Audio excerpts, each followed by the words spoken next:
Vamos falar agora sobre alguns pacotes básicos que eu preciso ter no meu sistema.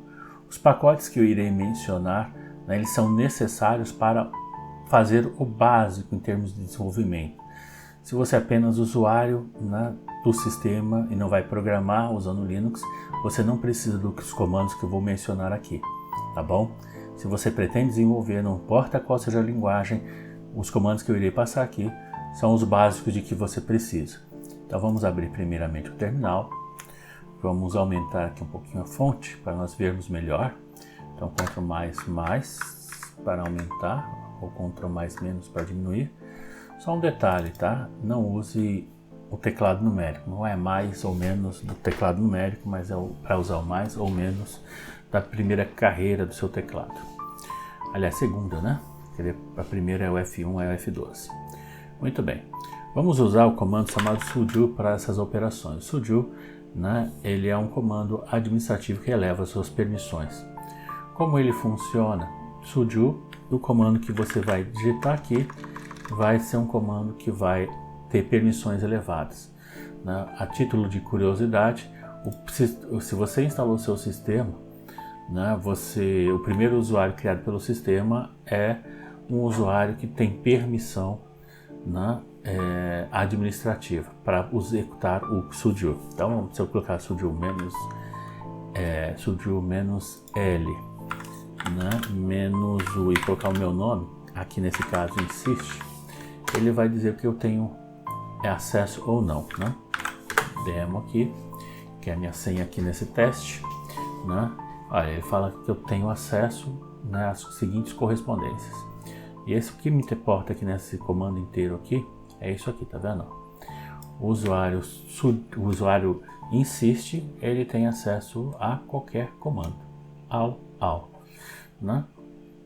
então às vezes pode acontecer de um usuário no sudo você poder determinar que ele só pode rodar alguns comandos, tá? Mas o primeiro usuário cadastrado no seu sistema pode tudo, tá bom? Há muito tempo a distribuição Red Hat usaram o comando yum para poder instalar alguma coisa, install e o nome do pacote. Ele foi descontinuado, mas ele está presente no sistema, apenas para a questão de compatibilidade.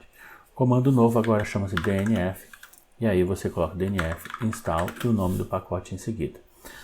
Então vamos pegar, por exemplo, um dos primeiros comandos que eu preciso ter no meu sistema, é esse aqui, ó, é o The Silver Search. Essa opção "-y" aqui é caso tenha alguma dependência, tá? Ele vai me perguntar, normalmente ele me pergunta se eu desejo instalar no final. Se eu colocar "-y", ele vai instalar e pronto. Não me pergunta nada, tá? The Silver Search é uma evolução do comando grep. Tá? O comando grep serve para você poder listar alguns padrões dentro de arquivos e tudo mais. Tá? Vamos executar esse comando. Vamos aguardar aqui. Olha, ele já está calculando os pacotes, os repositórios, e aí ele já está instalando.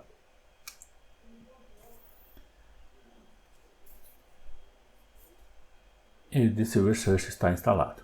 Se eu quiser olhar, por exemplo, o arquivo etc pswd, olha só, mas eu quero ver apenas o insist, o usuário insist, então eu vou colocar aqui, normalmente eu usaria o grep insist, Funciona, mas também pode usar o AG. AG é o símbolo da prata, bem apropriado para o Silver Search, que é o substituto do grep. Ele faz a mesma coisa, só que ele usa um mecanismo um pouco mais rápido. Se você for trabalhar, por exemplo, com arquivos muito longos, que precisam ser, vamos dizer assim, streamilizados, via streaming, são arquivos longos, você terá melhor desempenho com o comando AG. Vamos lá. Muito bem. Vamos limpar aqui um pouquinho a tela. Agora o segundo comando é esse daqui. Já vou explicar também. O dconf editor aqui é análogo ao regedit do Windows. O regedit do Linux aqui para o GNOME, nesse caso não é do Linux, é do GNOME, tá? Ele é um pouquinho mais sofisticado que o regedit que você conhece para o Windows, mas tem o mesmo propósito. Modificar chaves dentro do sistema e que mudam o comportamento do programa. Tá? O GNOME Twix em vez de você ter que usar o de Conf Editor para ficar mudando o comportamento do programa, o GNOME-TWIX ele já traz alguns tipos de ajustes afinados que você fala assim, eu quero ligar e desligar esse recurso. E aí você tem um recurso ligado ou desligado, sem você ter que usar o de Conf Editor para fazer isso. Tá? Então é muito bom nós termos ele dentro do nosso sistema. Nós até instalamos ele anteriormente, no caso do GNOME-TWIX. Ok, vamos agora ao segundo comando. Esse comando normalmente ele está presente em todas as distribuições, mas às vezes não está os dois. O cur é necessário para você poder baixar uma página da internet ou um endereço, qualquer coisa assim. O wget é a mesma coisa. Normalmente eles são usados para baixar arquivos. Então se você tem um endereço HTTP para um arquivo, você pode baixar esse arquivo usando wget e o cur. Mas eles não são só para isso, eles servem também para baixar sites inteiros de internet, por exemplo, podem ser baixados com esses comandos, tá? Pode até criar um mirror local usando esses comandos, ok? Vamos instalar eles aqui. Bom, eles já estavam instalados, como eu disse, uma parte das vezes eles já estão instalados. Precisamos ter algum suporte para alguns arquivos populares. Um deles é o zip, O tar eu não preciso nem mencionar, O tar é um tipo de empacotamento que já está presente no sistema, mas eu resolvi colocar ele aqui para que você saiba da importância. Tá, o unzip para descompactar arquivos zip e o squashfs tools, que é um comando muito usado para empacotar formatos de arquivos que, por exemplo, vou citar que você não usa para compactar arquivos, mas você usa para colocar arquivos dentro dele. É confuso isso? Mas por exemplo, o formato ISO é um formato de encapsulamento de arquivos, que segue um certo padrão de sistema de arquivos. Daí o squashfs é justamente isso, é um padrão de empacotamento de arquivos como se tivesse dentro de si um outro sistema de arquivos, como o formato ISO é. Tá bom? Então vamos instalar. Já vem instalado. Muito bem. E o formato .cab e o 7-zip também devem estar aqui. Ok? Esse é o básico para poder você lidar com os formatos compactados que vêm de fora ou para seu desenvolvimento. Ok. Agora, algo que é preciso é poder compilar os programas em si em sua própria máquina. Não quer dizer que você tenha que ter conhecimento de C, C++, mas para você fazer alguma compilação de alguma coisa da internet, é necessário você saber pelo menos o make config, make install, e para isso você precisa ter algumas bibliotecas dentro do programa. Não vou falar muito deles não, mas o básico é isso aqui, ó. Tá? Deixa eu colocar aqui -y, só para não ter confirmação. Então make, automake, o GCC para C++, e o bind-util são necessários. Aí ele vai instalar aí todos esses pacotes são necessários, ok? O kernel dev é apenas para puxar todas as dependências para a compilação do kernel. Na realidade, não que a gente queira compilar o kernel, mas ao sugerir a instalação do kernel dev, vem um monte de dependências necessárias e são ferramentas que você precisará dentro do seu computador, ok? Então aí está ele instalando, já instalou, terminou.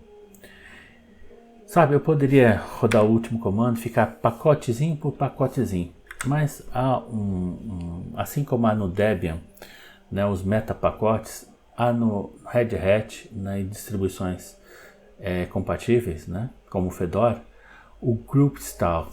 Como é que ele funciona? Se eu digitar esse comando aqui, ó, group install DevTools aqui, ele vai instalar todas as ferramentas que estiverem nesse grupo. Então a distribuição criou esse grupo de instalação que tem vários pacotes relacionados a ele, para que a pessoa não tenha que ficar instalando pacotezinho por nome. Então eu coloco DevTools aqui e faço a instalação. Tá? Ele vai dizer que são 35 pacotes, 50 megas, depois de instalado 216. Ok, prossegue. E aí ele está instalando. né? Tá? Isso simplifica bastante o grupo de instalação. Poderia ter usado isso da primeira vez? Poderia. Né?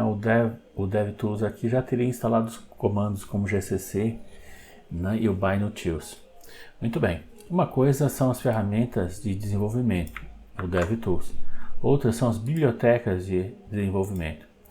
Como eu disse anteriormente, né, o Linux foi feito para dividir para conquistar. Então, se você for desenvolver alguma coisa, provavelmente você usará uma tecnologia já instalada dentro do sistema para não recriar a roda, né?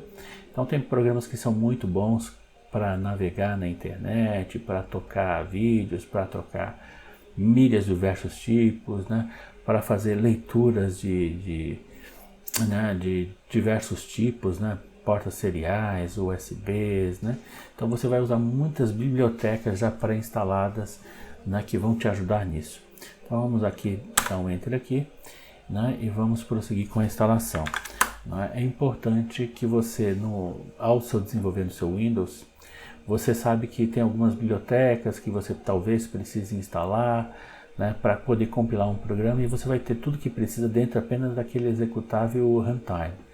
No Linux não é exatamente assim. Pode ser assim? Pode. Mas em geral os programadores desenvolvem um programa sabendo que vai precisar, por exemplo, de algum outro programa instalado no sistema. É o que a gente chama de back-end. Então as bibliotecas de desenvolvimento permitem isso. Você poder usufruir coisas que outros programadores fizeram. Tá? Não há nada de errado nisso e isso é bom. Outra constante na nossa instalação aqui é esse daqui. Eu espero que em breve eu possa retirá-los. Né? O que é esse WX Base Tree aqui? GTK3, GTK Devil. Olha, quando eu rodei um programa em Lazarus pela primeira vez, eu percebi que por fora do programa ele fazia chamadas a algumas bibliotecas que não estavam instaladas no sistema. Parece ter a ver com as decorações GTKs. Me parece que o Lazarus compila e gera um código para GNOME, né, GTK2, e a base do GNOME é GTK3. E ele sente falta dessas bibliotecas e ele fica dando esses warning no fundo. Né? Quando você roda um programa via CMD, você percebe isso. Essas três dependências resolvem esse tipo de problema. Tá? Não apareceria mais essas advertências. Mas o programa rodaria na boa sem eles, tá? Não é mais? Para tirar essas advertências, eu já estou instalando eles aqui, ok? Então, esses são os pacotes básicos que você precisa ter no seu sistema, ok? Por hoje é só, né? Mas no próximo vídeo a gente já vai começar a fazer algumas coisinhas já que tem a ver com o terminal. A gente usou o terminal até aqui, vamos falar um pouco deles no próximo vídeo.